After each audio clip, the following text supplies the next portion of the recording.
오늘 아침에 우리가 함께 살펴볼 말씀의 주제는 메시지의 회복입니다. 메시지, 설교를 회복하는 것입니다.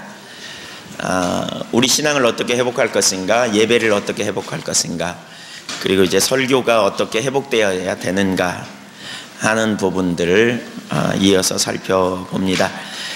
크게 두 가지를 다루려고 합니다. 하나는 잘못된 메시지, 성경에서 나온 잘못된 메시지를 살펴보면서 오늘날 우리 시대의 메시지의 방향이 어떻게 가야 될까, 설교가 어떻게 되어져야 될까, 그런 반면교사로 잘못된 메시지를 살펴보고요. 두 번째로 올바른 메시지가 무엇인가를 살펴보려고 합니다. 그러니까 주된 초점은 앞부분에 이렇게 집중적으로 살피면서 잘못된 메시지가 무엇인가 하는 부분들을 좀 살펴서 우리가 어떻게 올바른 방향으로 전환할 수 있는가 하는 부분들을 깊이 고민하고 또 그 하나님의 길로 서는 그런 시간이 되기를 원합니다. 우리 신앙이 타락하면 항상 거짓 신앙 체계가 이렇게 전면에 등장한다, 그런 표현을 했죠. 신앙이 타락한 시대일수록 이렇게 율법주의, 기복주의, 인본주의가 가득합니다.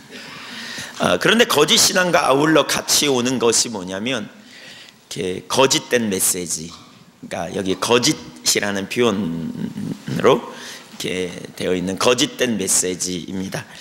그러니까 성경에서 거짓이라는 말이 되게 많이 나오고 있어요. 특별히 예언서에 보면 그 거짓이라는 단어가 되게 많이 나옵니다.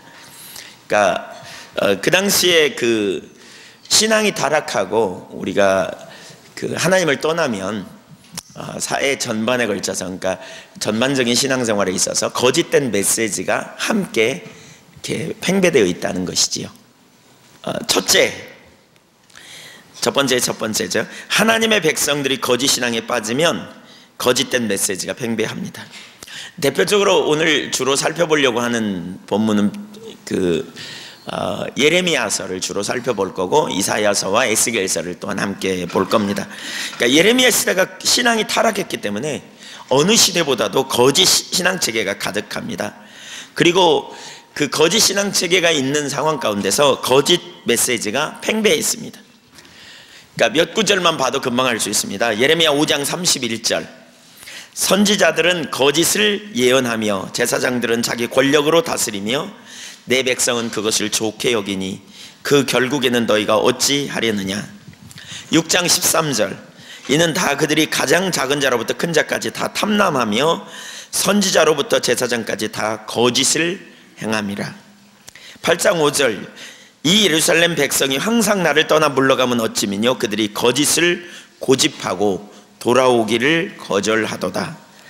8장 8절, 너희가 어찌 우리는 지혜가 있고 우리에게는 여호와의 율법이 있다 말하겠느뇨. 참으로 서기관의 거짓붓이 거짓되게 하였나니. 그 외에도 예레미야서에 보면 또 선지자들과 제사장들이 거짓을 예언했다는 말과 이스라엘 백성들 가운데 거짓이 가득했다, 거짓을 좋아했다, 이런 표현들이 굉장히 많이 나옵니다. 그러니까 예레미야 시대는 이처럼 거짓이 팽배한 시대였다라고 말할 수 있습니다. 그러나 이것은 그 예레미야 시대만이 아니고요, 신앙의 본질에서 떠나 하나님을 떠나면 그 거짓된 메시지와 거짓을 좋아하는, 또 거짓된 그러한 자리에 서 있는 그러한 신앙들이 팽배되어 있습니다. 거짓이 가득한, 그것이 그 하나님을 떠난 것의 한 그 열매로서 이렇게 나타나는 것이라고 말할 수 있을 만큼 이렇게 거짓이 되게 많이 나옵니다. 그러니까 예수님 당시 바리새인들도 이런 거짓에 빠져 있음을 볼 수 있습니다. 그러니까 요한복음 8장 44절에 보면 너희는 너희 아비 마귀에게 속하였나니 전 처음부터 살인한 자여 거짓말장이니 거짓의 아비가 된다. 그러니까 바리새인들을 향해 너희는 거짓의 아비인 그 마귀에게 속해 있다라고 표현하는 걸 보면 이렇게 그 당시에도 거짓이 팽배되어 있었던 것을 볼 수 있습니다. 근데 그럼에도 불구하고 이렇게 우리는 그 구약시대나 또 바리새인들도 그랬을 거라고 생각하는데, 사실 세 시대를 비교해 보면 이사야 시대, 예레미야 시대, 그 다음에 예수님 시대, 그 바리새인들 신앙, 그러니까 그 세 시대를 비교해 보면 정확하게 신앙의 일직선합니다. 의식은 팽배되어 있습니다. 그럼에도 불구하고 하나님은 그들의 의식을 받지 않습니다. 그들이 하나님을 떠났다는 것이지요. 그리고 저희가 나를 버렸다고 하나님은 말씀하십니다. 그러니까 이사야 시대 같은 경우만 해도 그들이 그러니까 하나님을 만우리하고 멀리하고 떠나갔도다, 이사야 1장 4절에 말하고, 예레미야 2장 13절, 이 백성이 두 가지 악을 행하였나니 생수의 근원되는 나를 버린 것과 스스로 웅덩이를 판 것인데 물을 젖죽지 못할 터진 웅덩이다. 또 요한복음 5장 46절인가요? 거기 보면 예수님께서 바리새인들을 향해 저들이 나를 사랑하는 것이 없도다. 그러니까 저들이 하나님을 사랑하는 것이 저들 마음속에 없다라고 표현해요. 그러니까 하나님 떠나 있는 것을 말하고 있어요. 그럼에도 불구하고 무수한 재물을 갖다 바쳤고, 원방과 시바에서 향품과 유향을 사다가 바쳤고, 1회에 2번씩 금식하고 소득의 11조를 드릴 뿐만 아니라 율법의 1.1획도 범하지 않기 위해서 모든 율법을 다 지키려고 힘썼던 그러한 새 시대에 나타난 특징은 대개 다 열심인, 의식으로 본질을 대체한. 근데 그럼에도 불구하고 그들이 하나님을 떠나 있음에도 불구하고 이렇게 그 의식으로 본질을 대체하는 그러한 상황에 빠져서 이렇게 열심히 했기 때문에 자기들은 잘하고 있다고 생각했던 그러한 상황이었다는 거죠. 그런데 이러한 시대에 나타나는 특징이 뭐냐면 거짓이 전면에 등장했다는 거예요. 거짓. 그럼에도 불구하고 저들에게 영적인 분별력이 가려워서요, 그러니까 바리새인들은 틀림없이 구약의 성경을 가지고 이렇게 설교했을 거잖아요. 서기관이 되려면 모세 오경을 암송해야 서기관이 됐대잖아요. 그러니까 모세 오경을 글자 하나 안 틀리고 다 외웠다. 이건 대단한 거죠. 예, 우리 이 시대에 아무리 열심히 사람도 모세 오경을 다 외우는 사람 거의 없을 거요. 예, 뭐 극소수는 있겠지만 많지 않을 거요. 그렇죠? 그러니까 굉장한 열심이었어요. 모세 오경만 그들이 읽었다고 생각하세요? 다른 모든 성경을 대단히 열심히 연구했고, 그 구절을 가지고 설교를 했고, 그 구절을 가지고 부지런히 가르쳤을 거예요. 근데 그럼에도 불구하고 동일하게 그들은 거짓이 팽배한 그런 시대에 살고 있었고, 거짓된 메시지를 나누고 거짓에 익숙한 삶을 살았다는 거예요. 거짓에 빠졌다는 거죠.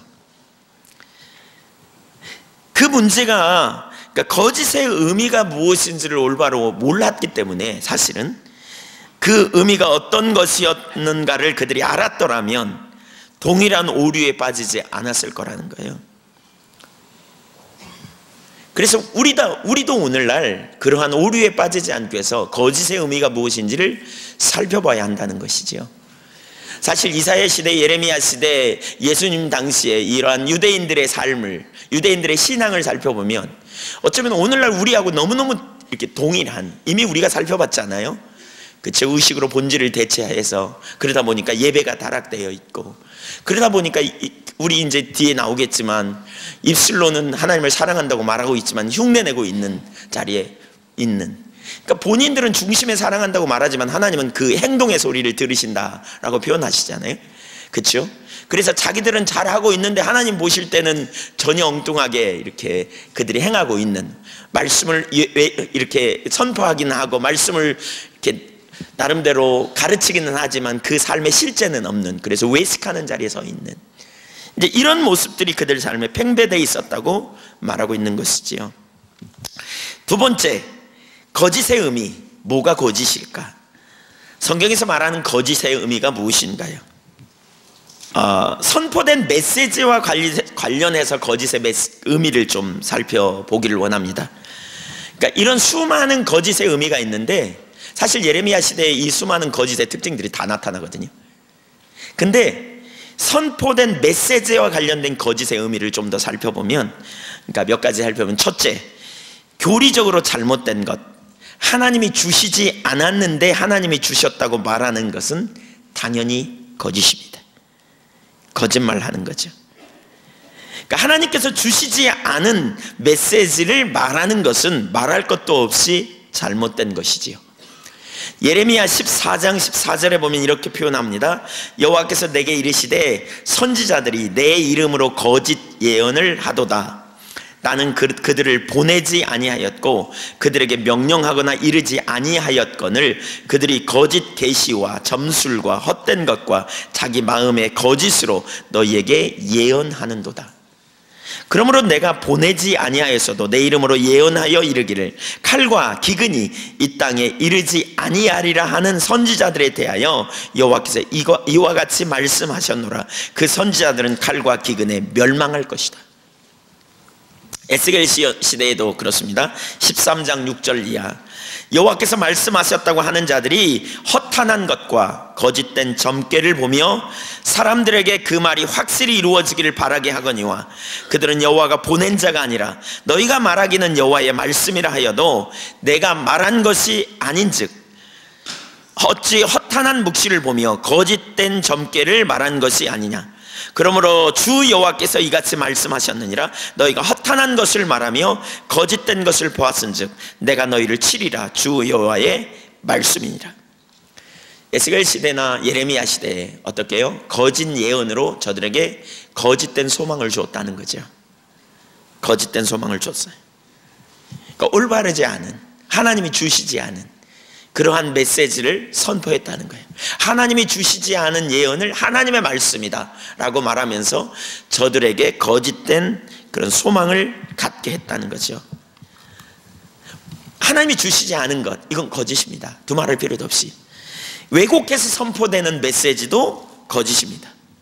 사단이 예수님을 광야에서 시험할 때 왜곡된 메시지를 가지고 시험하는 것을 볼 수 있죠. 그러니까 그 두 번째 시험에서 성전 꼭대기에서 뛰어내리라. 그러면 주의 사자들을 통해서 그 너를 받아주신다고 하지 않았느냐라고 이렇게 시험하죠. 근데 이때 그 사단이 인용했던 구절이 시편 91편 11절이거든요. 11절 12절. 근데 그 사단이 그 메시지를, 그 구절을 인용하되 살짝 왜곡해요. 5글자를 빼면서 내 모든 길에 라는 5글자를 빼고 이렇게 왜곡해서 그 메시지를 사용하죠. 그러니까 사실 그 하나님을 경외하는 자에게 시편 91편 1절에 보면 지존자와의 은밀한 곳에 거하는 자는 전능자의 그늘 아래 거하리로다. 하나님과 친밀한 교제 안에 있는 사람, 하나님을 경외하는 사람, 이 사람은 전능하신 하나님이 그를 보호하시고 지키신다 일생 동안, 이런 의미잖아요. 그 의미로 이렇게 주의 사자가 너를 붙들 것이다 라고 하는 말씀인데, 그 말씀을 살짝 바꿔가지고 자기식으로 해석하고 자기식으로 왜곡해서 이렇게 예수님을 테스트하는 것을 볼 수 있죠. 성경 꼭대기에서 뛰어내리면 받쳐준다 그랬지 않느냐, 그렇게 해봐, 이렇게 말하는 거죠. 자기 입맛에 맞게 성경 구절을 인용해서 본래의 의도와 목적에 맞게 그러니까 맞지 않게 선포되는 메시지는 그야말로 잘못된 메시지죠. 그야말로 올바르지 않은 메시지죠. 거짓된 메시지 두 번째는 약속에 기초하여 선포한 메시지라도 거짓이 될 수 있다는 것입니다. 하나님의 약속에 기초하여 선포된 메시지라도 거짓이 될 수 있다는 사실입니다. 그러니까 이제 이게 심각하죠. 사실 우리가 분별력이 가려워서 잘 모르는 것 중에 하나가 바로 이 부분이죠. 그러니까 예레미야 6장 12절 13절을 보겠습니다. 예레미야 6장, 우리 여기 앞에 올라오는데 같이 한번 읽을까요? 시작. 여호와께서 말씀하시되 내가 그 땅 거민에게 내 손을 펼 것인즉 그들의 집과 전지와 아내가 타인의 소유로 이전되리니. 14절. 그들이 내 백성의 상처를 심상히 고쳐주며 말하기를 평강하다 평강하다 하나 평강이 없도다. 여기 거짓이 무엇인지 나와요. 그러니까 지금 하나님께서 뭘 거짓이라고 말하고 있냐면, 이렇게 평강이 없는데 평강하다고 말한다는 거죠. 심판이 지금 문 앞에 와 있는데 그들은 평화라 평화라 이렇게 외쳤다는 거예요. 그러니까 선지자로부터 제사장까지 다 그렇게 외쳤대요. 나름대로 그들이 전한 메시지는 주님이 선포하시되, 그러니까 말씀하시되 거짓된 메시지다라고 표현해요. 근데 문제는 뭐냐면 그들이 이 메시지를 전할 때 그냥 막연하게 평화라 평화라 한 게 아니었다는 거예요. 나름대로 성경을 인용해서 하나님께서 주신 약속을 기초해서 그 메시지를 전했다는 거죠. 이게 이제 문제라고요. 그러니까 평강은 사실 이스라엘을 향한 하나님의 약속이거든요. 하나님의 백성을 향한 약속이었거든요. 그러니까 두 가지 약속을 우리가 볼 수 있는데, 두 가지 부분에서 하나님께서 다윗의 왕위와 그 자손에게 영원한 평강을 약속하세요. 여러 구절에서.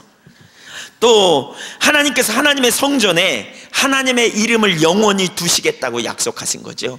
그러니까 그 성전은 멸망하지 않을 거라고 하신 약속이죠. 몇 구절을 보겠습니다. 열왕기상 2장 33절. 그들의 피는 영영이 요압의 머리와 그의 자손의 머리로 돌아갈지라도 다윗과 그의 자손과 그의 집과 그의 왕위에는 여호와께로 말미암는 평강이 영원히 있으리라. 예, 다윗과 그의 집과 그의 왕위에 여호와께로 말미암는 평강이 영원히 있으리라. 여러분, 이들이 선포하면서 이런 메시지 안 읽었겠어요? 이런 말씀 기초하지 않았겠어요? 제사장, 선지자들 당연히 이 말씀을 알았을 거라고요. 다윗 집안에 주신 약속. 그렇죠? 역대상 22장 9절 이하를 보면, 보라, 한 아들이 내게서 나리니 그는 온순한 사람이라 내가 그로 주변 모든 대적에게서 평온을 얻게 하리라. 그의 이름을 솔로몬이라 하리니 이는 내가 그의 성전에 평안과 안일함을 이스라엘에게 줄 것임이니라. 그가 내 이름을 위하여 성전을 건축할지라. 그는 내 아들이 되고 나는 그의 아버지가 되어 그 나라 왕위를 이스라엘 위에 굳게 세워 영원까지 이르게 하리라 하셨나니. 열왕기상 9장 3절. 여호와께서 그에게 이르시되 내 기도와 내가 내 앞에서 간구한 바를 내가 들었은즉 나는 내가 건축한 이 성전을 거룩하게 구별하여 내 이름을 영원히 그곳에 두며 내 눈길과 내 마음이 항상 거기에 있으리니. 여기 보십시오. 하나님은 다윗과 그 자손과 그 가문과 그 왕위의 영원한 평강을 약속하셨고요, 그의 왕위가 영원할 것이라고 이렇게 약속하실 뿐만이 아니라 솔로몬이 세운 성전에 하나님께서 그의 이름을 두시고 그분의 이름을 두시고 영원히 함께 하실 거라고, 영원히 그곳에 거하게 될 거라고 영영히 하시겠다고 약속하고 있어요. 예. 그러니까 예레미야 시대에 바로 그 솔로몬을 통해서 주신 그러한 약속, 혹은 다윗에게 허락한 약속이 그들에게 그 선포된 지가 오래되지 않았고, 여전히 다윗의 왕가가 지금 통치하고 있었고, 그 솔로몬 시대에 지었던 성전이 여전히 건재하고 있고, 여전히 그들은 거기 가서 제사를 드리고, 여전히 거기서 하나님과 만남이 되고 있다고 생각하는 그 시점에 그것에 기초하여 그들은 이스라엘 백성들에게 선포하되 평강이 너희에게 있다, 평강하다, 평강하다라고 선언했다는 거죠.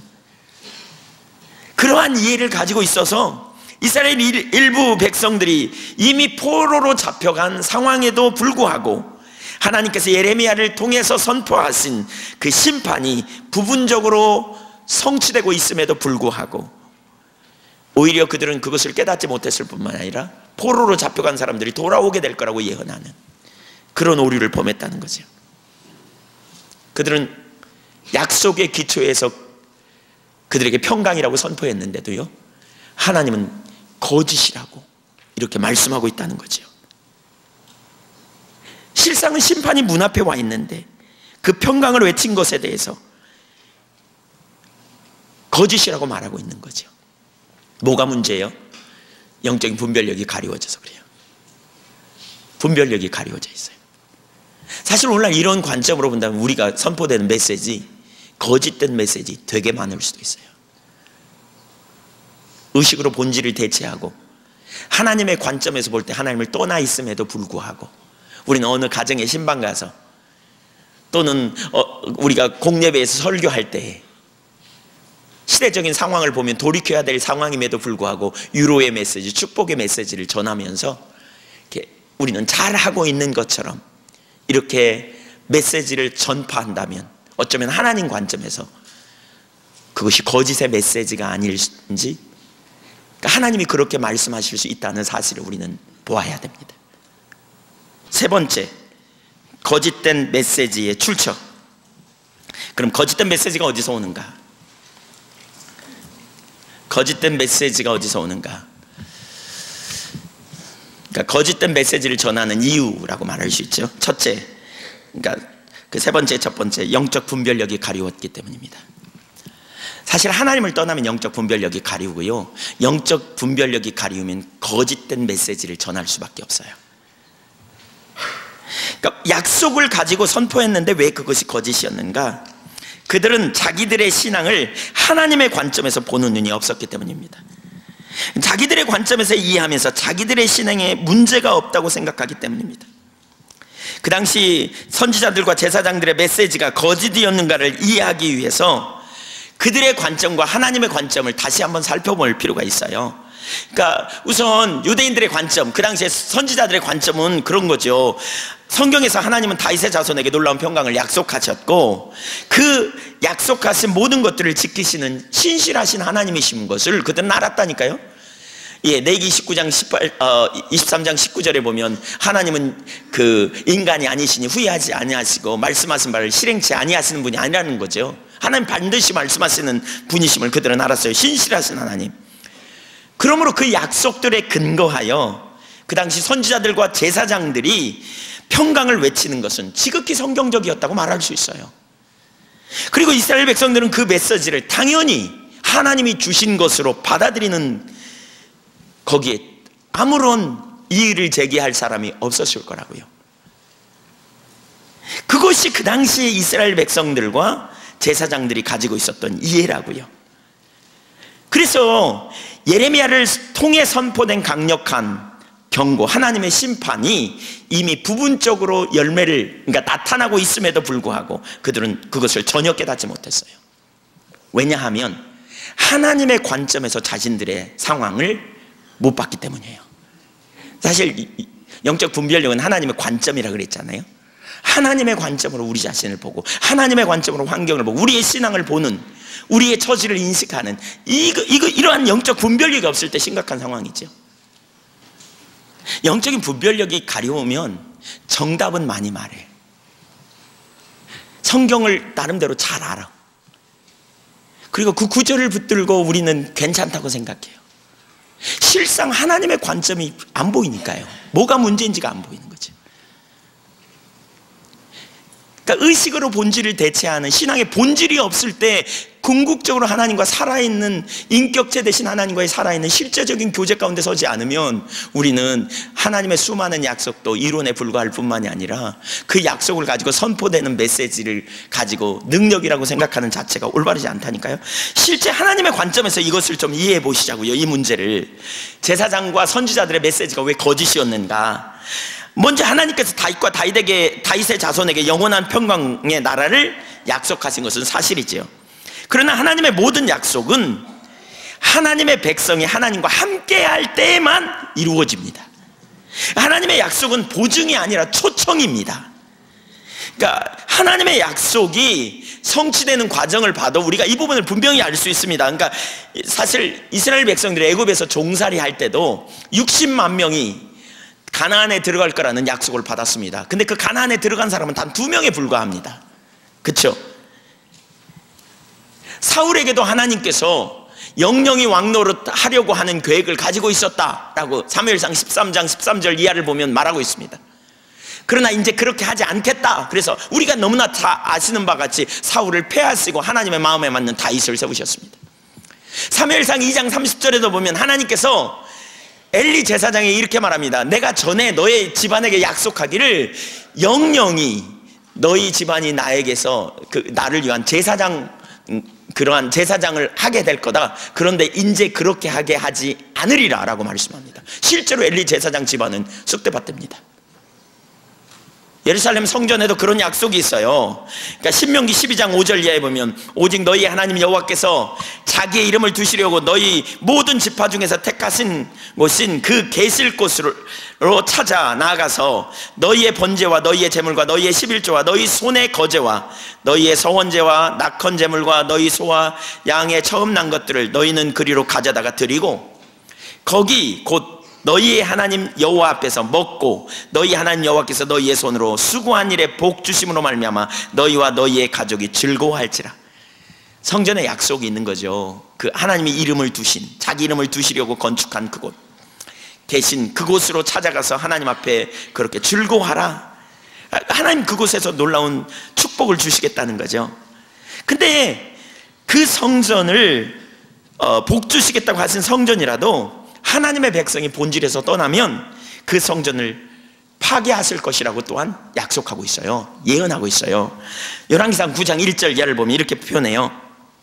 솔로몬이 여호와의 전과 왕궁 건축하기를 마치며 자기의 무릇 이루기를 원하던 일이 마친 때에 여호와께서 전에 기브온에서 나타나신 같이 다시 솔로몬에게 나타나사 저에게 이르시되 네가 내 앞에서 기도하며 간구함을 내가 들었은즉 내가 너의 건축함 이 전을 거룩하게 구별하여 너의 이름을 영영히 그곳에 두며 나의 눈과 나의 마음이 항상 거기 있으리니. 좀 띄어서 5절 후반절을 보면 너의 이스라엘의 왕위를 영원히 견고하게 하려니와 만일 너희나 너희 자손이 아주 돌이켜 나를 좇지 아니하면 내가 너희 앞에 둔 나의 계명과 법도를 지키지 아니하고 가서 다른 신을 섬겨 그것을 숭배하면 내가 이스라엘을 나의 준 땅에서 끊어버릴 것이요 내 이름을 위하여 내가 거룩하게 구별한 이 전이라도 내 앞에서 던져버리리니. 그러니까 사실 하나님의 놀라운 약속이 있는 성전을 하나님께서 그 백성이 하나님 떠나면 던져버리겠다는 거예요. 사실 하나님을 떠나면, 하나님의 백성이 하나님 떠나면 그 성전이 무슨 의미가 있겠어요? 하나님 앞에 하나님이 계실 집이 없어서 성전이 필요한 분이신도 아닌데, 그렇죠? 그러니까 하나님 떠나면 그 의식이 무슨 의미가 있겠느냐고요. 그래서 그 성전도 파괴해버렸다는 거죠. 먼저 버리겠다는 거죠. 이스라엘 백성들의 관점에서 보면 철저하게 그러니까 하나님의 관점에서 이스라엘 백성을 보면 철저하게 하나님에게서 지금 떠나 있잖아요. 신앙의 본질에서 떠나 있는. 그래서 그들에게는 어떠한 하나님의 생명도 나타나 있지 않은, 온갖 억압이 가득한, 상처만 가득한. 그럼에도 불구하고 그들은 약속을 붙들고 우리가 이 약속을 붙잡고 있으니 하나님이 우리에게 평강을 주실 겁니다. 우리를 지켜주실 겁니다. 우리가 이곳에서 예배를 드리면 하나님이 우리를 도우실 겁니다 라고 외치는 그것이 무슨 의미가 있겠느냐는 거죠. 하나님의 의도와는 정반대의 거짓말. 여러분, 하나님의 백성이 떠나면 선포된 메시지가 하나님의 백성들로 돌아오게 하도록 선포되어져야 되잖아요. 그렇죠? 돌이키게 해야 된다는 거예요. 그러니까 영적인 분별력이 가리면 이게 심각해요. 왜냐하면 설교자들이 영적인 분별력이 가리워서 하나님의 길을 모르면 약속을 붙잡고 선포되는 메시지가 하나님을 대적하는 자의 자리에 설 수도 있다는 거예요. 하나님의 백성들이 돌이킬 기회를 가로막아 버릴 수도 있다는 거예요. 왜? 유로의 메시지, 평안의 메시지, 복 받을 거라는 나름대로 성경 구절을 잘 찾아갖고 제시하는 메시지가 하나님의 백성들이 거짓된 유로와 거짓된 소망에 사로잡혀 돌이킬 시간을 지연하거나 아니면 돌이킬 기회를 방해하는 자리에 설 수도 있다는 거예요. 이거 얼마나 무서운 일입니까? 거짓된 메시지의 출처 이유 중에 또 다른 하나는 탐심 때문입니다. 영적인 분별력이 가리웠다면 또 다른 하나는 탐심 때문입니다. 예레미야 6장 13절에 이렇게 말합니다. 이는 그들이 가장 작은 자로부터 큰 자까지 다 탐욕을 부리며 선지자로부터 제사장까지 다 거짓을 행함이라. 그러니까 예레미야 시대 이스라엘 백성들이, 그러니까 심판이 문 앞에 와 있는데 그들이 평화라 평화라 외쳤다는 거죠. 근데 왜 평화라 평화라 외쳤느냐? 탐심 때문이라는 거예요. 탐심. 그러니까 평화라 평화라 외쳐야 사람들이 안 떠나, 인기가 있어. 사람들이 듣기 좋은 메시지, 편안한 메시지를 듣기 원하는. 그러니까 신앙의 본질에서 떠나면 사람들이 듣기 좋은 메시지, 편안한 메시지를 원하거든요. 그러니까 신앙의 본질에서, 그러니까 우리가 하나님을 떠나면 자기가 전면에 등장하고 자기 목적이 전면에 등장하면서 자기 목적을 위한 수단으로 하나님이 전락해요. 그러니까 자기 목적을 뒷받침하는 설교를 듣고 싶어하고, 그런데 사실 참 신앙은요, 하나님 떠나면 하나님께로 돌아오라고 선포되잖아요. 그러니까 자꾸 지적하죠. 자꾸 말하잖아요. 그러니까 듣기 싫어하는 거예요. 그래서 하나님을 떠나면 나타나는 특징 중에 하나가 이사야 30장 9절 이하를 보면 거짓을 좋아하는 거예요. 대저 이는 패역한 백성이요 거짓말하는 자식들이요 여호와의 법을 듣기 싫어하는 자식들이라. 그들이 선견자에게 이르기를 선견하지 말라. 선견자들에게 이르기를 우리에게 바른 것을 보이지 말라. 우리에게 부드러운 말을 하라. 거짓된 것을 보이라. 너희는 바른 길로 버리며 척경에서 돌이키라. 이스라엘의 거룩하시니로 우리 앞에서 떠나시게 하라는도다. 사실 이들이 실제로 그렇게 말했을 말했겠어요? 우리에게 거짓된 걸 보이라, 우리에게 정직한 걸 보이지 말라, 하나님의 길을 보이지 말라. 실제로 이렇게 말했다고 생각하세요? 실제로 그들이 이렇게 입술로 말한 게 아니고요, 그들의 삶의 행동에서 그랬다는 거죠. 이게 행동의 소리예요. 그렇게 많이 무수한 재물을 갖다 바치고 헌신하는데 입술로 그들이 그렇게 말했겠어요? 절대 그렇게 안 했을 거예요. 근데 그들의 행동이 그랬다는 거예요. 그러니까 하나님을 떠나면요, 이렇게 자기 중심으로 돌아오고 자기 목적을 위한 수단으로 하나님을 찾기 때문에 그분의 말씀도 내 목적을 이루기 위한 수단으로 듣기 시작해요. 근데 자꾸 나한테 돌이키라 그래.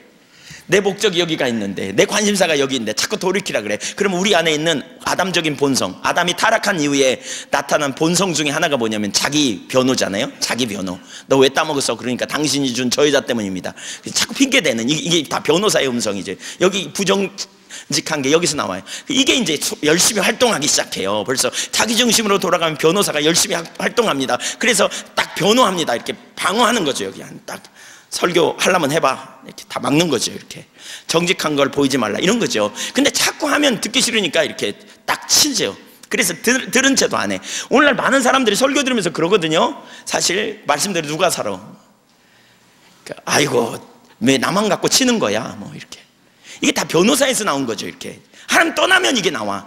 하나님 안 떠나면요, 하나님 사랑하면요, 정직하면요, 경외하면요, 그분의 말씀 앞에 대면하게 돼 있어요. 이거 내린다니까요. 말씀 앞에 정직하게 대면해요. 말씀의 기능은 살았고 운동력이 있어 좌우에 날선 어떤 검보다도 더 예리하여 우리의 혼과 영혼과 관절과 및 골수를 찔러 쪼개기까지 하며 모든 생각이 그분 앞에 발가벗은 것처럼 드러나게 돼 있어요. 하나님의 말씀의 기능 앞에. 그렇죠? 근데 우리 속에 하나님을 떠나면 변호사가 앞서서, 전면에 앞서가지고 말씀을 듣기를 싫어해. 듣기 싫을 뿐만 아니라 나중에 영향력을 가지고 설교자에게 그렇게 말하려고 하죠. 그런 메시지. 요즘 IMF보다 더 어려운 시대인데 우리가 세상에서 얼마나 고통스럽고 힘들게 사는데 예배당에 와서까지 그렇게 강력한 메시지를 들어야 되겠느냐고 이러면서. 우리는 유로의 메시지를 원해, 우리는 편안한 메시지를 원해, 이렇게 말한다는 거죠. 이렇게 말하는. 사실 자기 중심에서 그러니까 하나님 중심에서 떠나면요, 하나님의 말씀을 들을 능력도, 대면할 능력도, 삶을 전환할 능력도 거기에는 없다니까요. 그래서 합리화시켜요. 변호해요. 그러니까 벌써 그런 메시지를 들으면 좋아하지 않아. 어떤 메시지를 듣고 싶어 하느냐? 평화라, 평화라. 어떤 메시지? 축복받을 겁니다. 어떤 메시지? 유로의 메시지. 아까 거짓의 메시지. 그러니까 그 메시지를 듣고 싶어 하는 그 앞에, 예를 들면 설교자도 하나님 중심에서 자기 중심으로 돌아가면 분별력이 가리우는 거죠. 근데 이 분별력이 가리우면 정면에 뭐가 나오느냐면 자기가 나와요. 그러니까 하나님 떠나면 자기 목적이 나와요. 근데 목회자에게, 오늘날 똑같아요. 목회자에게 그 자기 중심으로 돌아가면 전면에 등장하는 것 중에 하나가 뭐냐면 교회 성장이거든요. 근데 내가 사람들이 듣고 싶어 하지 않는 설교를 하면 사람들 떠나가면 어떻게 해? 그래서 사람들 들을 수준의 메시지를 전하는 거죠. 듣고 싶어 하는 메시지. 거기다 우리 그런 얘기 많이 하잖아요. 예, 영적 성숙에 있어서 저주로 먹이는 것과 밥을 먹을 때가 있다. 그러니까 젖이 필요하다. 그래서 주일 낮예배 설교는 저주로 먹여야 된다. 혹은 우리가 부드러운 메시지를 해야 된다. 강력한 메시지 하면 아직 먹을 소화가 안 돼서 이렇게 배탈 나니까, 그러면 떨어지니까 부드러운 메시지를 하라. 이거 합리화시키는 겁니다, 사실. 근데 언제까지 젖 먹여요? 그러면서 어떤 시점이 되면 전환되고 바뀌면 좋은데 끝까지 젖을 먹이는 거죠. 그래서 영적으로 성숙되지 않은, 너희가 마땅히 성숙돼야 될 텐데 성숙되지 못하는 자리에 있다고 예수님께서 말씀하시는 것처럼. 영적인 분별력이 가리우면요, 반드시 탐심이 전면에 등장하게 돼 있어요. 이사야 56장 10절 이하를 보면 이런 구절이 있어요. 그러니까 이스라엘의 파수꾼들은 맹인이요 다부지하며 벙어리 개들이라. 짓지 못하며 다 꿈꾸는 자들이요 누워있는 자들이요 잠자기를 좋아하는 자들이니. 영적인 분별력이 없다는 거죠. 소경이라는 거죠. 11절, 이 개들은, 지도자들 개라 그래요. 이 파수꾼은 선지자를 가리키는데요, 탐욕이 심하여 족한 줄을 알지 못하는 자들이요 그들은 몰지각한 목자들이라. 다 제 길로 돌아가며 사람마다 자기 이익만 추구하며 오라 내가 포도주를 가져오리라. 우리가 독주를 잔뜩 머시자. 내일도 오늘같이도 또 크게 넘치리라 하느니라. 분별력이 가리워가지고요, 파수꾼이 해야 될 일은 두 가지잖아요. 적군이 오나를 보고 오면 외쳐야 하지 않아요. 파수꾼이 하는 일이 뭐예요? 설교자, 그렇죠? 하나님의 의중과 의도를 보면서 이 시대를 바라보고 하나님의 관점을 보고 외치는 일이 파수꾼이 해야 될. 근데 영적인 소경이요, 벙어리 계래.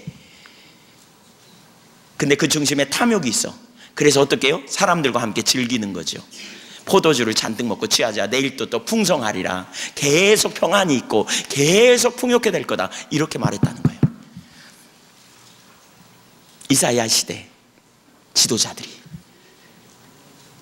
이사야 56장은 다 회복을 말하거든요. 거기 놀라운 회복이 있을 걸 앞부분에 쭉 얘기하거든요.